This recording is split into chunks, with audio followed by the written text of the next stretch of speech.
Like Michaela said, I'm Sandee Jordan. I'm an SEM analyst with Simpleview. And just to give you a little bit of background about myself, my dad is a chemist, my mom is an artist. So they instilled in me the ability to see the art and science in everything, and I absolutely do. I see it in cooking, I see it in making music, and I especially see it in what we're going to talk about today, which is creating content that is going to sell our destination. So just to give you a little roadmap of how this conversation is going to go today. And please, at any time, if you have questions, let's not wait to the end. Just throw your hand up in the air and let's talk about it right then and there. But what we're going to do is talk about the tools first. How are you going to collect this data?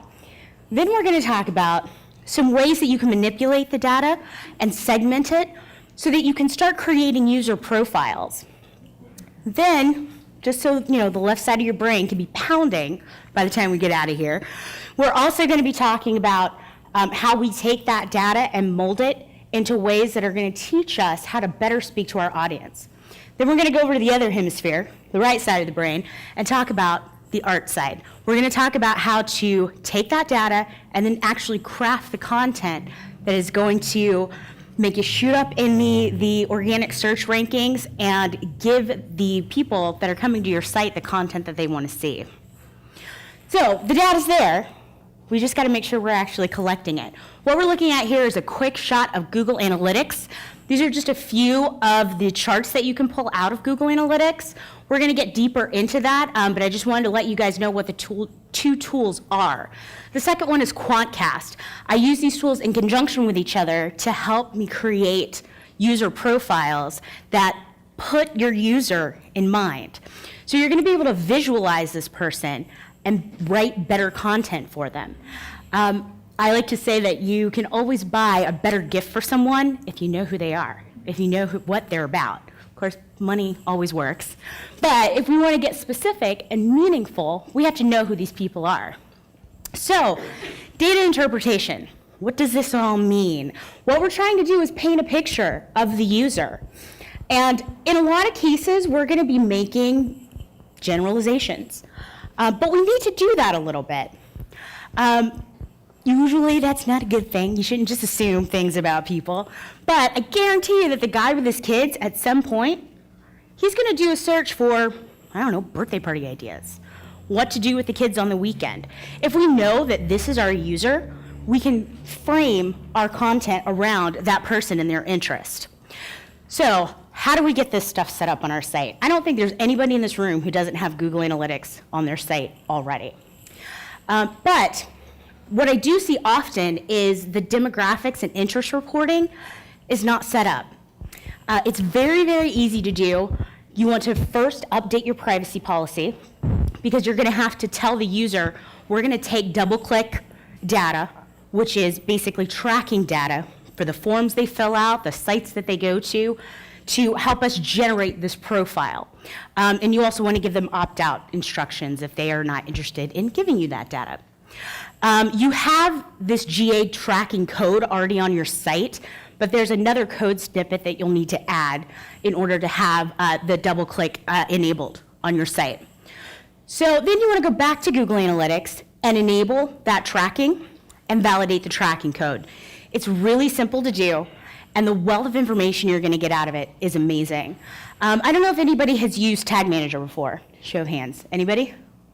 Really? Oh, there we go. One. All of you should use Tag Manager. Every single one of you have various code snippets for tracking, for floodlight tags, for remarketing tags. You can add them in Google in Tag Manager in seconds, and you don't have to get a developer involved. The first time around to install Tag Manager, you will. But after that, your tracking codes that you get from the agency 2 days before the campaign starts, those go on the site instantly, and you don't have any lag time in that data. QuantCast is just as easy to set up. You will, again, need to add a code snippet, and then you're going to go into QuantCast, and you're going to do what they call quantifying your site. You're basically signing up for the service. I like to use these two tracking programs in conjunction with each other because I get a wealth of data out of both of them. But it's really important to remember that all analytics programs track a little bit differently. So you don't want to make comparisons in numbers going back and forth between these two platforms. You want to use the data to set trends. But because they track a little bit differently, you are going to see different page views, different visit numbers out of each one of these tracking systems. And it's the same for all of them, whatever analytics program you happen to use. So this is the actual data that you can get out of Quantcast. We get the typical demographic data, male, female, how old are they, do they have kids or not, but Quantcast gets into some crazy stuff. You can find out the political affiliation of the majority of your users. You can find out if they went to college or not. You can find out if they're active in social media. All of this data is available in Quantcast, and it's just a few clicks away to actually see it. It is an amazing tool to use. Google Analytics, you're going to get a whole lot more out of. I encourage you guys to embrace analytics, learn how to use it, click through and see all the reports that are there, because you can do some amazing things with it. And that is what we're going to do right now. So we're going to build this advanced segment that's going to allow us to isolate traffic. In this particular example, what we're looking at is medium that exactly matches organic. So that means that all the traffic that we're looking at is organic traffic. And then we put a second step in. The landing page equals things to do spring break. Now this happens to be Panama City Beach. This is a really simple segment to build, and we all can probably guess the age range of the organic traffic that's going to the spring break page for Panama City Beach. They're probably in college. They're probably looking to plan a vacation. So we don't have to really build this segment in order to figure that out. You can kind of guess what that audience looks like. But we build these simple segments and test them in Google Analytics to see if what we thought shows up in the data. And if that is the case, then those segments that are a little more difficult to figure out, like what other pages are meeting planners looking at besides the RFP page? What other things are they interested in? We know that this, by looking at this data and the results we get here, it tells us that the 18 to 24 segment was our top segment that visited that page organically. So this is kind of what we thought was probably going to happen. But when we have no idea, in the case of meeting planners, we have no idea what else they're looking at. But if we can map them out and look at the data in this light, we know that looking at these simple segments and getting the trust in the data that we've collected, that we're probably on the right track. And you can do this both ways. You can look at a particular path on your site, so landing on one page and going to the next, or you can look at a particular segment. So you can look at an age demographic and combine that with an affinity category and start to build these segments to see what pages people are looking at. So this is a user profile that I created using the two platforms. All of this data can be collected just with Quantcast and Google Analytics. So this user profile shows me that my user is female between the ages of 25 to 34, lives in Tucson, uses a Mac running Safari, likes other news sites, makes 50 to 100K per year, college graduate, likes music and food, new to the site, came to the site through organic search, looking for things to do, looking for events, is a Democrat, politically active, stayed on the site for a while, are in the market to travel, and is active on Twitter. So that's pretty specific. If you look at all of those things and try to think about all the pieces of content that you can write for this particular person that you now have in mind, you start crafting your content for an audience that is very specific. So I encourage you to build these profiles, and don't do it just for what your average visitor looks like. Create those segments, pull the data out of each of the tools, and see what other kind of user profiles you can write. And as you're writing your content, think about what that person looks like. Think about what they're interested in. So we're collecting the data. Oh, one more. There we go. We're collecting the data. We know how to get it. We know how to analyze it a little bit. Now we got to figure out how the algorithm works. Because not only do we have this piece where we have to be able to manipulate the data, we also have to understand how it shows up in search. So what I have here is the Sandalgorithm. We're going to build an algorithm right here and now. We've got 3 pages in this index. Page A has the word cat 47 times. Page B has the word cat 22 times. Page C has the word cat 7 times. Now, Brendan Page, when they were developing Google, this is exactly what they did.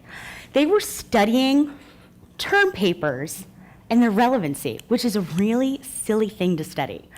But basically what they were saying is, there is a bunch of facts that I can put together that individually could be true, but all those facts put together may not make a true story.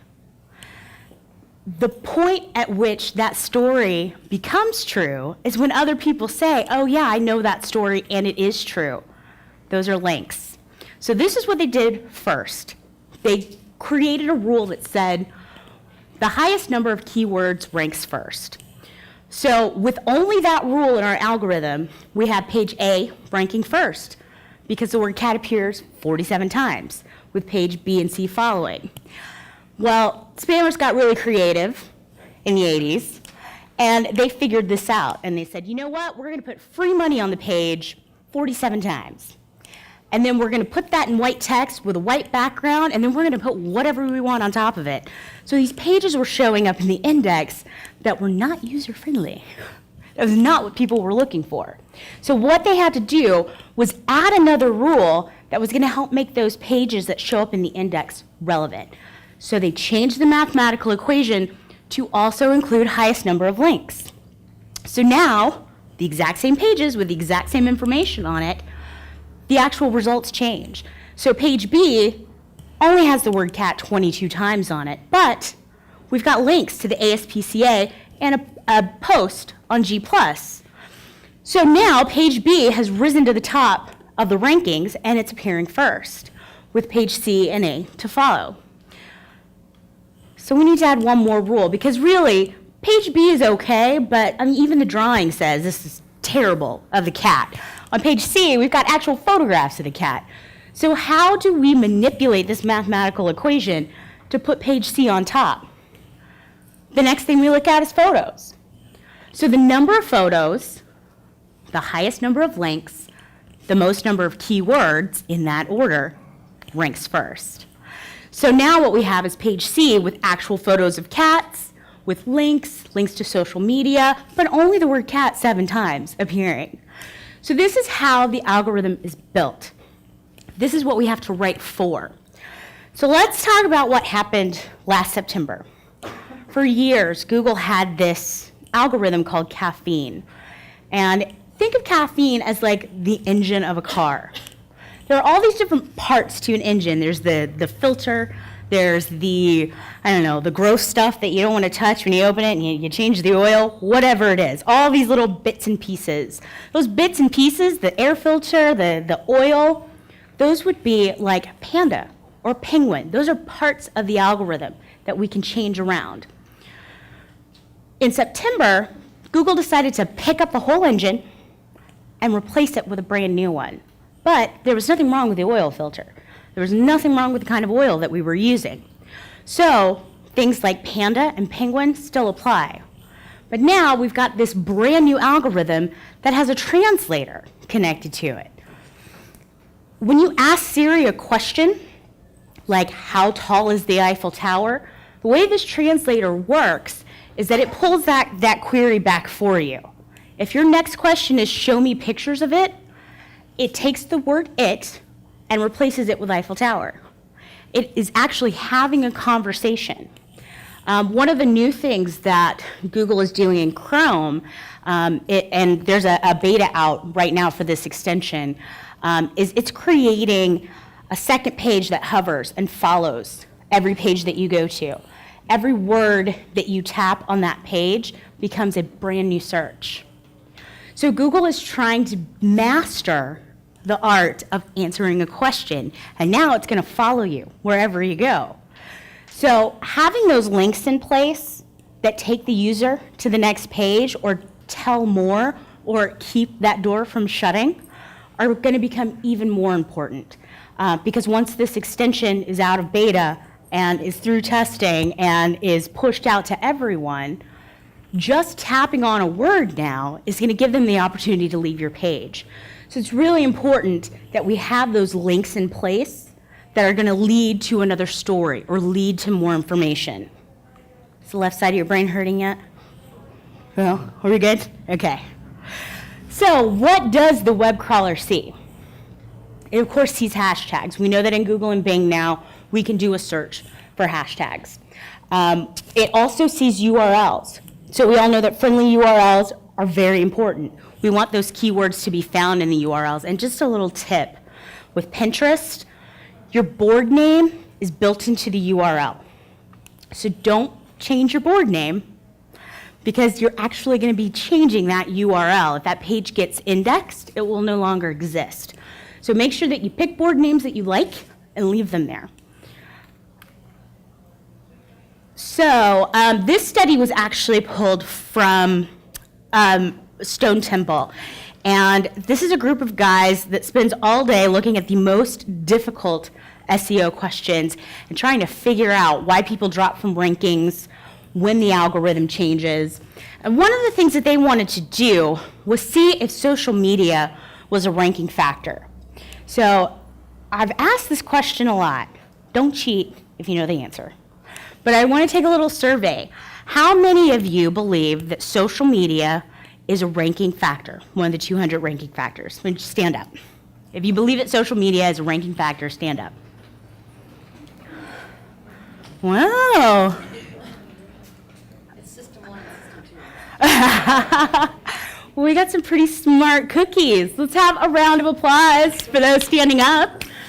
Yay, to make them feel better about their life choices because they're wrong. They're wrong. It's a trick question. That was a terrible trick. Social media is kind of a ranking factor, but not in the way that people think.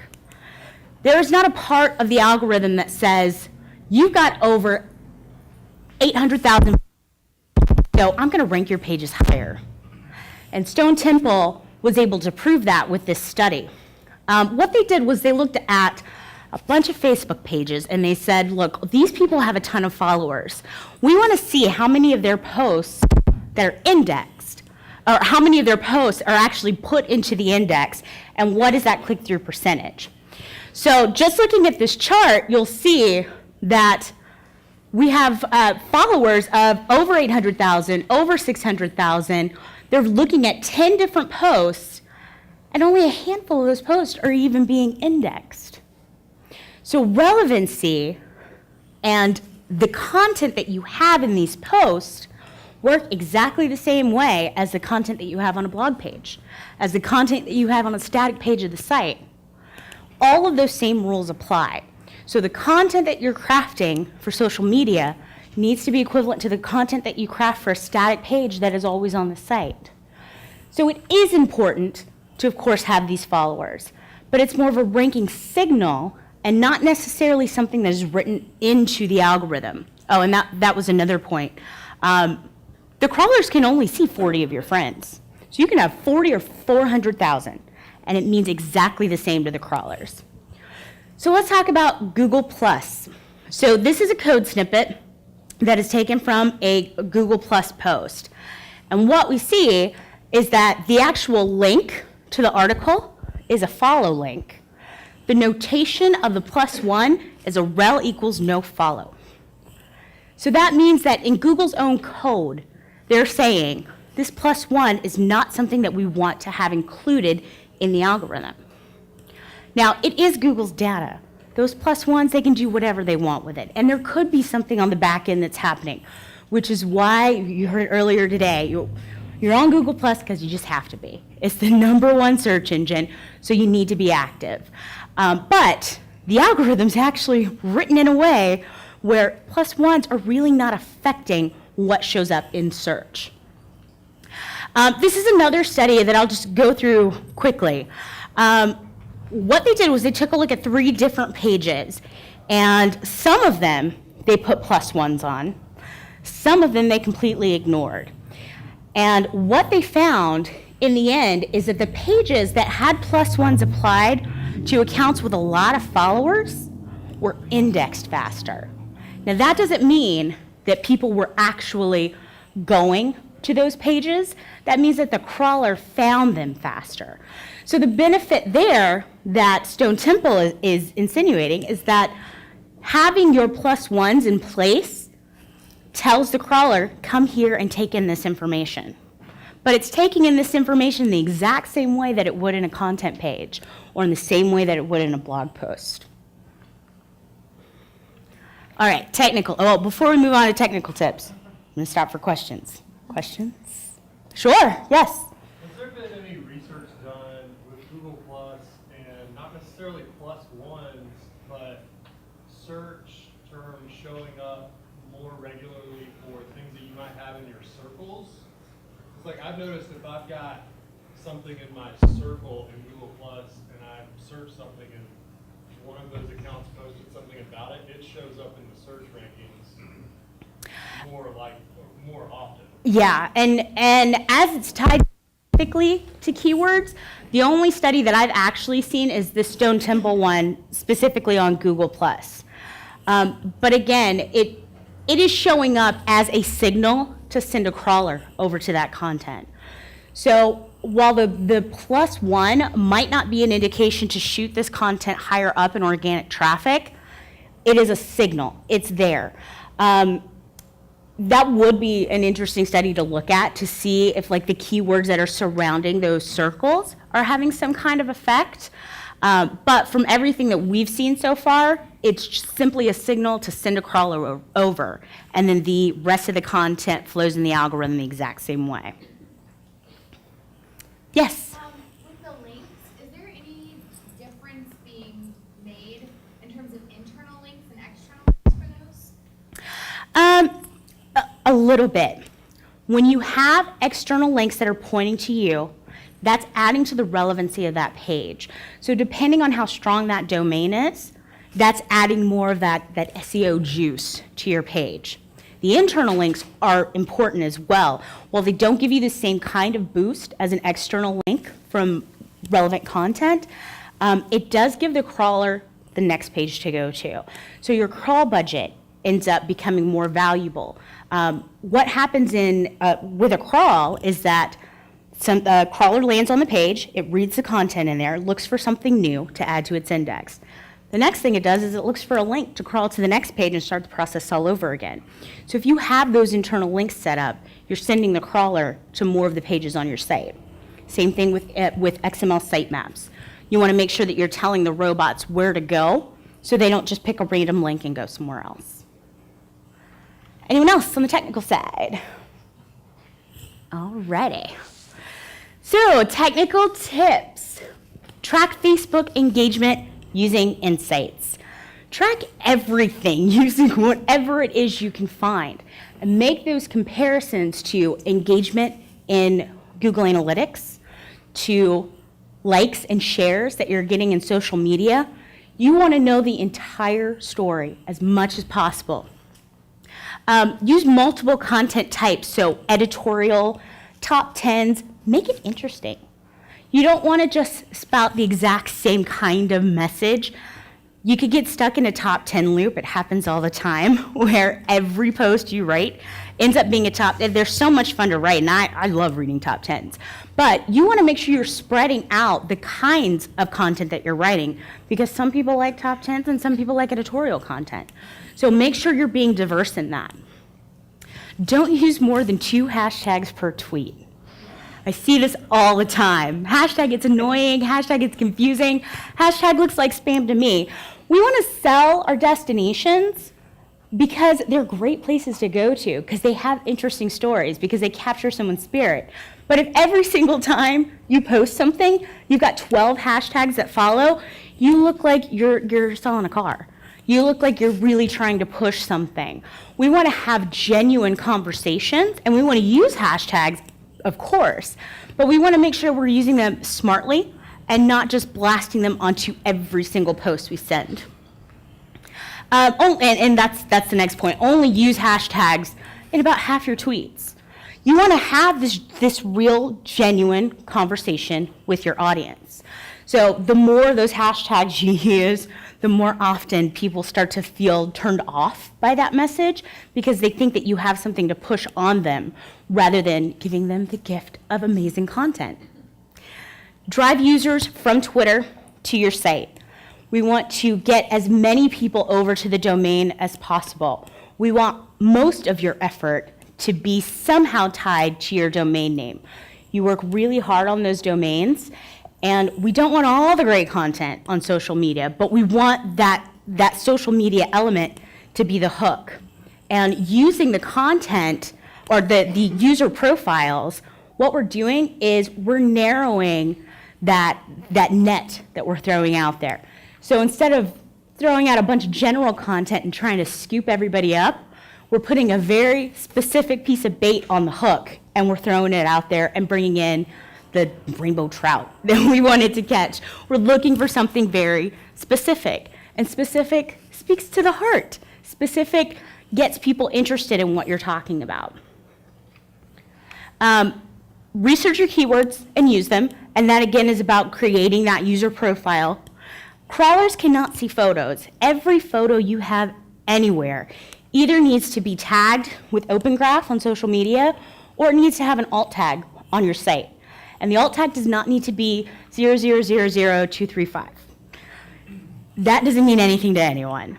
So you put a lot of hard work into your photos. So when you enter them into your CMS, make sure that you're putting some kind of keyword that relates to the site or relates to the page that it's on.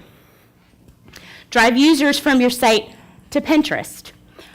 Using things like share this, having those very easy to find tags all over your site, getting people back and forth from your social media to the site is a great way to keep that interaction going.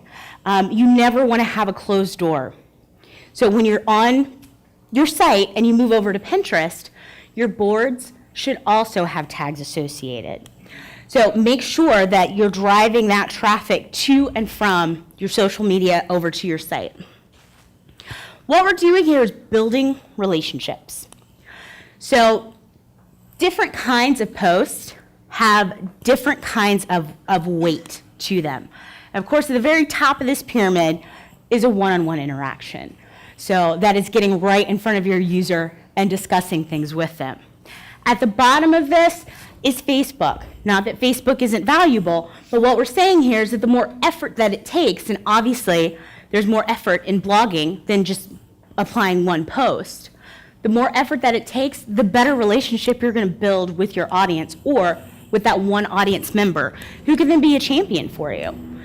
So think about the kinds of platforms that you're using to speak to the audience and make sure there's a mix of all of these. Don't just focus on one or two. And if you're limited in staff, do 2 weeks of Facebook, 2 weeks of Google+, and then do a week of LinkedIn. Don't forget LinkedIn.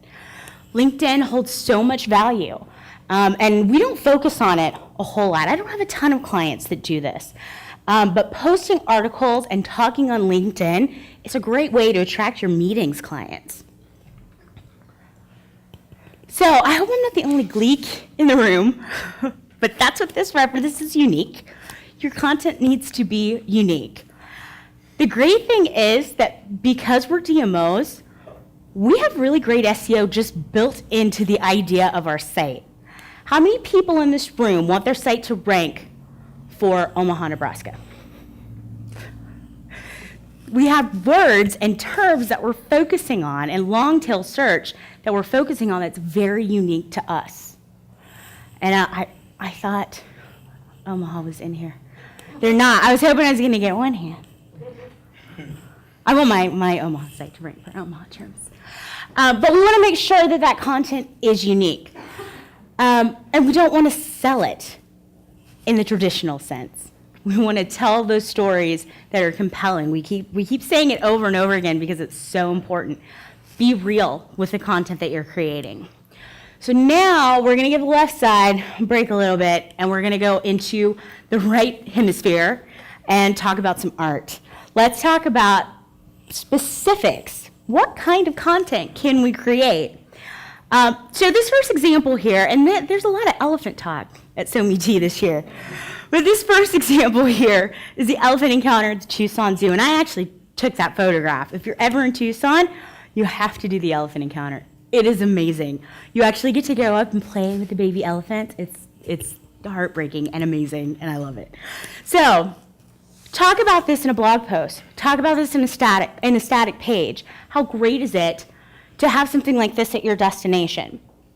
Then the next step that you want to do is take that content and mention it in various posts. So you can mention on Facebook, hey, has anyone ever pet an elephant before? And then refer back to the page on your site, because remember, we're going to drive that content back in. Some great ways to craft content or to look for great content is to look for content on other sites that other people are talking about and spin it for your destination. So, best days to go to the zoo. Everybody's got a zoo. Everybody can write this post. And it's going to be unique for your destination because remember, we've got DMO power with SEO built in. So, write for your destination when you see those great posts about other destinations.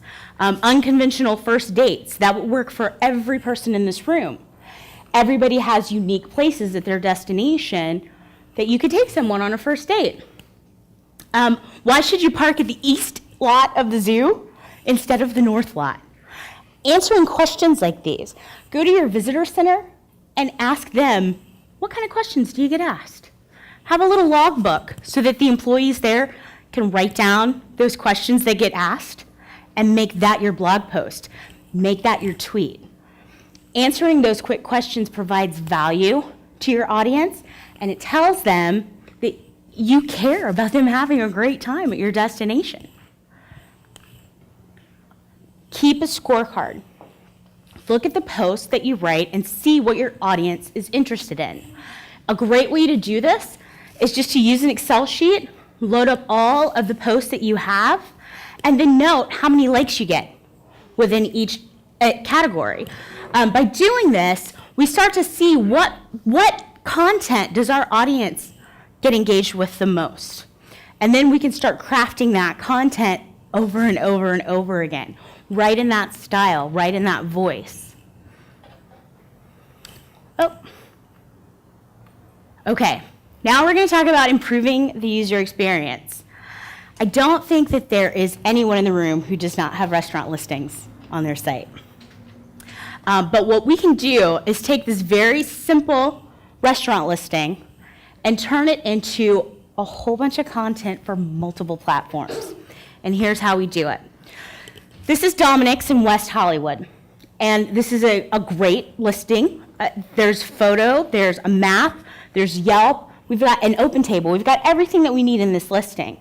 But there's so much more that we can add to tell this story and convince people to go to Dominic's. So what Google sees is the keywords on this page. They see the images and that there's a map. They see links and the metadata that's associated. And the organic reach for this page is just a couple of terms. Dominic's gets, and these are real numbers, gets over 14,000 global monthly searches, and that's according to Google. Restaurants, and that's Restaurants West Hollywood, gets 2,900 global monthly searches. So our total reach here is 17,700 global monthly searches just for this one listing. That's our total potential. And a note, one way to be able to take a look at how well your listings are doing is look at what this potential is, and then go to your Google Analytics and see how many times you have organic lands for this page, and divide that number by the total reach. That will give you your share. That's a really great way to measure how well a particular listing or a particular page is doing. So we could take this one listing and we could create content pages. We'll have a content page that talks about Dominic's famous ossobuco recipe. They're known for this recipe.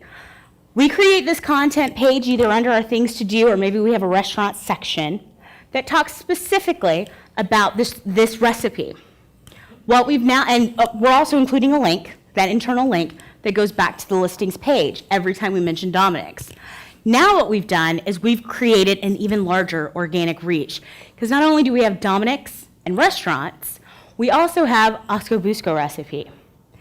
Now what we've done is shown somebody who maybe had no idea that Dominick's existed, but they were looking for a great Osco-Busco recipe. And they read this, they say, you know what, I don't know if I'm ready to try it yet, but they mentioned Dominick's makes a great Osco-Busco. Maybe I should go there and try it. We're opening up the organic reach using the content that we already have available to us. So we could take this a step further. We can create a blog post that talks about WeHo's Rat Pack Hangout. Now, it just so happens that Dominick's used to be a huge hangout for the Rat Pack. And there's searches for Rat Pack Tour. And again, we've opened up that organic reach to more people who had no idea that Dominick's existed. So not only are we capturing the people who are looking for Dominick's, we're capturing people who are looking for a Rat Pack Tour, who are interested in Sinatra, and now they can go to a restaurant where Sinatra frequented. Then we can start using smaller bits of related information in our social media posts. So we could talk about LA's best salad that Dominick's has been awarded, I think it's 4 or 5 times over. Ben Harper and Rose McGowan, they actually have teamed up to run Dominick's lately. And now what we've done is captured people looking for the best salad in LA. We've captured people who are interested in Ben Harper and Rose McGowan. And that organic reach continues to grow. This is a great way to craft a whole bunch of content in a really small amount of time. And this doesn't have to be long stories. This can be a single tweet. Dominick's, again, has the best salad. Yes? One of the things we're kind of struggling with is figuring out when we do this sort of thing, what works best as a content page and what works best as a blog post or another type of post. Do you have any insight? Yes. So, a page is a page is a page. And I say this all the time. And we get kind of hung up and confused about that. But the reason why we encourage blogging is because you don't want to clutter your sitemap with a lot of extra pages. A blog is a perfect place to do that because of the way it's organized and because it often gets indexed because you've got those links going back and forth from the listings. But really, if you're just looking at the math behind it, wherever you have that content, it has the potential to show up in organic search. So the way that I would segment it is if you have that evergreen or that forever kind of content that's meaty, that tells a big long story, I would use that as a static page. If we are talking about maybe something that has a date, some event that is not going to be every year, that would be lean more towards a blog post. And then if we're shooting a quick message, that would be a social media post. But again, it's important to have the links that go back and forth between each other. Any other questions? All right. So we want to entertain, inform, and educate always. So make sure that when you're crafting this content, you're thinking about the person who's coming to your site. So you've done your research, you know what that person looks like. You can imagine them in your mind, sitting in front of their computer, doing searches, and about to come to your destination. Put them in your head and start writing to them. And then determine, based on the kind of content you've just written, is it going to be a blog post or a static page? And link it up. Make sure you're using your meta tags. Make sure that your city name is included in your H1, and you will definitely have SEO success.